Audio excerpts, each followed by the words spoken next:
네, 108배TV 성범이라고 합니다. 오늘은 백유경 이야기 14번째, 길을 잃은 사람들, 길잡이를 죽이고 길을 잃어버린 사람들의 이야기를 해보겠습니다. 옛날 어떤 장사꾼들이 큰 바다로 나가기 위해서 길을 잘 아는 길잡이를 구했습니다. 그런 다음 다 같이 출발하여 넓은 바다 한가운데 이르렀습니다. 그때 한 사람이 이 망망대해를 건너가기 위해서는 천신에게 제사를 지내야 하는데 제물로 사람을 바쳐야 합니다. 이렇게 말했으므로 장사꾼들이 서로 의논을 하였습니다. 우리들은 모두 친한 사이니 어찌 친구를 죽일 수 있겠는가. 그러니 저 길잡이를 죽여 제물로 쓰는 것이 좋겠네. 이렇게 합의를 보고는 길잡이를 죽여서 제사를 지냈습니다. 그러나 그들은 곧 길을 잃어버렸고 이리저리 방황한 끝에 굶주림을 견디다 못해 모두 죽고 말았습니다. 이 이야기에 대해서 나름대로 한번 살펴보겠습니다. 어떤 사람이 돈을 벌고 또 열심히 해서 출세를 하였습니다. 그래서 어느 정도 성공을 거두었지만 근데 이 사람은 성공을 하면 행복할 줄 알았는데 그러지 못하고 늘 괴로움이 뒤따라 다녔습니다. 그래서 그는 어느 날부터 삶에 대한 의문을 가지게 되었습니다. 지금 내가 사는 삶이 앞으로 무슨 의미가 있을까? 지금 내가 사는 행편을 기준으로 생각해 보면 앞으로 아무리 돈을 많이 벌고 출세를 해도 괴로움에서 벗어날 수도 진정한 행복을 느낄 수도 없는 것이 분명하다. 그리고 사람의 수명은 극히 짧아서 100년도 안 되는데 이 짧은 시간 동안 돈과 명예를 위해 다투다가 죽는다면 과연 잘 살았다고 할 수 있을까? 내가 죽을 때 이렇게 삶을 산 것에 대해 만족하고 편안하게 눈을 감을 수 있을까? 이러한 등 많은 의문을 가지게 되었습니다. 그래서 그는 앞으로 어떻게 사는 게 가장 가치 있고 또 죽을 때 후회하지 않는 삶이 될까? 이러한 궁금증을 풀기 위해 뜻을 같이 하는 몇몇 사람들과 모여 방법을 모색하였습니다. 그들은 여기저기 정보를 수집하고 알아본 결과 부처님의 가르침이 가장 뛰어나다는 것을 알고 불법과 인연을 맺게 되었습니다. 그들은 부처님은 직접 수행을 하여 깨달음을 완성하셨기 때문에 일체 모든 괴로움에서 벗어나신 분이다. 그분의 가르침에 의지하여 실천하면 괴로움에서 벗어나 진정한 행복을 찾을 수 있을 것이다. 이제 우리도 부처님께 기하자. 이렇게 합의를 보았습니다. 그들은 진리와 인연이 있어 깨달음을 향한 발심을 하게 되었던 것입니다. 그래서 다 함께 진리의 바다로 나아가기로 마음을 모았으나 아직 이치와 수행법을 전혀 몰랐기 때문에 진리의 세계로 이끌어줄 가르침이 필요하였습니다. 그래서 그들은 경전을 배우고 또 수행자들의 설법도 열심히 들었습니다. 그리고 그 법에 의지하여 생로병사의 괴로움에서 벗어나기 위해 진리의 바다 한가운데 들어갔습니다. 그러나 머지않아 그들에게는 하나의 갈등이 일어나게 되었습니다. 그것은 마음속에 잠재되어 있던 세속의 이익인 명예와 재물에 대한 강한 집착이 다시 일어난 것입니다. 왜냐하면 바른 법을 배우고 실천하면 금방 깨달아서 부처님처럼 될 것 같았는데 근데 처음 수행할 때는 뭔가 좀 되는 듯 하다가 중간에 더 이상 전진이 없고 또 아무 재미도 없는 무미건조한 경지에 이르렀기 때문입니다. 그래서 진리로 향한 깨달음보다 예전에 즐기던 세속적인 재물과 쾌락이 훨씬 더 좋아 보였습니다. 그래서 그들은 진리를 선택하느냐 돈과 쾌락을 선택하느냐에 대한 갈림길에 서게 되었습니다. 하지만 그들은 오래 내적부터 익혀온 속세의 기운과 더 친했기 때문에 비교적 덜 친한 진리의 가르침을 버리고 말았습니다. 이것이 길잡이를 죽인 것입니다. 그리고 다시 탐욕과 쾌락의 길에 접어들자 그들은 점점 더 어리석어지고 혼미한 상태가 되어 나쁜 것과 좋은 것도 구분하지 못하고 오로지 잘 먹고 잘 사는 것을 최고의 목적으로 삼게 되었습니다. 그리고 진리를 등지고 이익과 쾌락에 집착하여 악업을 지은 결과로 여러 생 동안 태어나고 죽는 것을 되풀이했는데, 즉 지옥, 악이 축생의 세계에 번갈아 태어나면서 극심한 고통을 당하게 된 것입니다.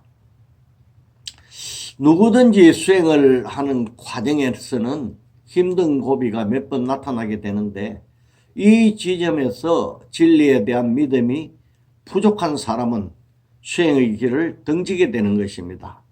탐욕의 길과 진리의 길 중에 어느 하나를 선택해야 하는 갈림길이 생기게 되었다면 어느 길을 과연 선택해야 될까요? 이는 마치 단 음식과 쓴 음식 중 어떤 것을 택하느냐와 같습니다.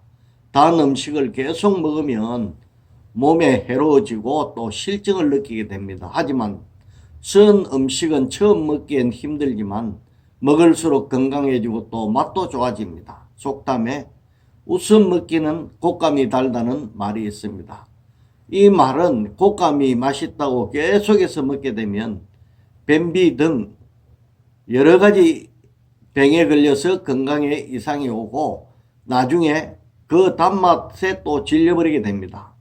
여기에서 곶감은 바로 세속적인 쾌락에 비유한 것입니다.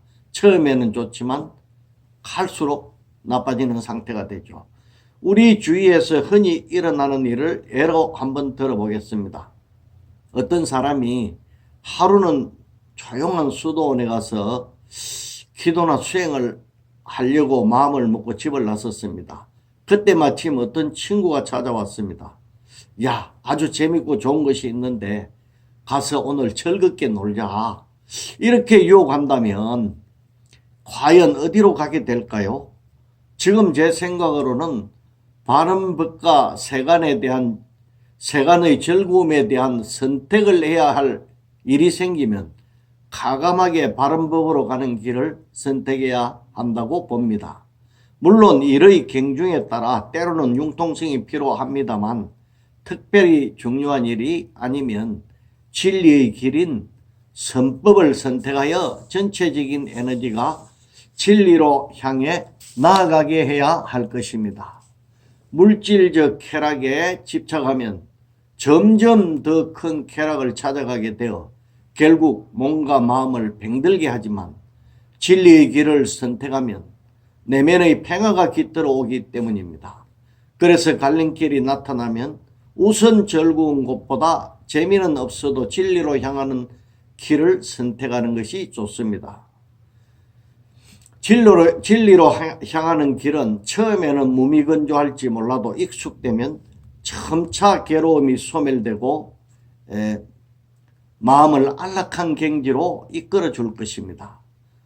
저희 경우는 20대에 마음의 변화가 일어났습니다. 어릴 때는 주로 돈을 벌거나 명예를 얻는 것에 관심이 있었습니다. 물론 아주 어릴 때부터 부모님 영향을 받아 유일신 사상에 대한 큰 믿음을 가지고 또 그곳 경전을 열심히 공부했지만 깊이 알면 알아갈수록 그 가르침에 대한 의문이 증폭되어 마음속에 갈등만 커져갔기 때문에 그 길로 나가기는 싫고 돈이나 명예 쪽이 좋아 보였습니다. 그러던 어느 날 친구의 소개로 신신명이란 책을 읽어보고 깊은 감명을 받았습니다. 그때부터 인생의 갈림길에 서게 되었습니다. 그리고 이런 생각을 자주 했습니다. 만약 내가 부처가 되거나 부자가 되거나 출세를 한다면 죽을 때 편안히 눈을 감을 수 있을까? 그리고 내가 누군지도 모르고 그냥 남 따라 살아간다면 부와 권세를 지닌 듯 이것은 내 인생이 아닌데 무슨 의미가 있을까? 이러한 의문이 생긴 것입니다. 그래서 출가를 하여 깨달음의 길로 가서 참나를 찾는 수행의 해볼까라는 마음도 일어났지만, 동시에 만약 출가를 해서 수행을 해도 깨달지 못한다면 평생 헛고생만 한 게 아닐까라는 생각도 들었습니다. 하지만 돈을 아무리 많이 벌어도 끝은 후회로 장식하겠지만, 만약 출가를 해서 깨달지 못하더라도 내가 하고 싶은 일을 하다 죽은 것이므로 웃으면서 눈을 감을 수 있겠다. 그러니 내가 하고 싶은 삶, 내가 원하는 삶을 선택하자. 이러한 결론을 내렸습니다. 내가 누구인지 알지 못하고 사는 삶은 큰 부귀영화를 누린 듯, 누려본들 아무 의미가 없어 보였기 때문입니다. 내가 누군 줄도 모르는데 검은 보화가 무슨 소용이 있겠습니까? 물론 여러 가지 다른 갈등도 했었지만 대체적으로 이런 생각들이 모여서 출가를 하게 된 것입니다. 그리고 출가를 하고 나서도 여러 번 갈림길을 만났지만 그때마다 저는 죽을 때 웃을 수 있는 길을 선택했습니다. 이 이야기는 저희 입장에서 한 것이니 이 이야기를 듣는 분들은 저런 선택을 하는 사람도 있구나 하고 참고 삼아 아시면 될 것 같습니다. 그리고 어찌되었든 우리 인생을 살아가는 과정에서 어느 쪽이든 순간 선택을 하고 살아야만 합니다. 그리고 그 선택들은 우리의 앞날을 만들어 나갈 것입니다. 지금 당장은 아무것도 아닌 것처럼 보이는 작은 일일지라도 어떤 선택을 하느냐는 자신의 미래를 향한 방향 설정이 되기 때문에 너무나 소중한 것입니다. 그럼 여러분의 현명한 선택을 바라면서 이 시간 마무리하겠습니다. 다음에 뵙겠습니다. 좋은 날 되십시오.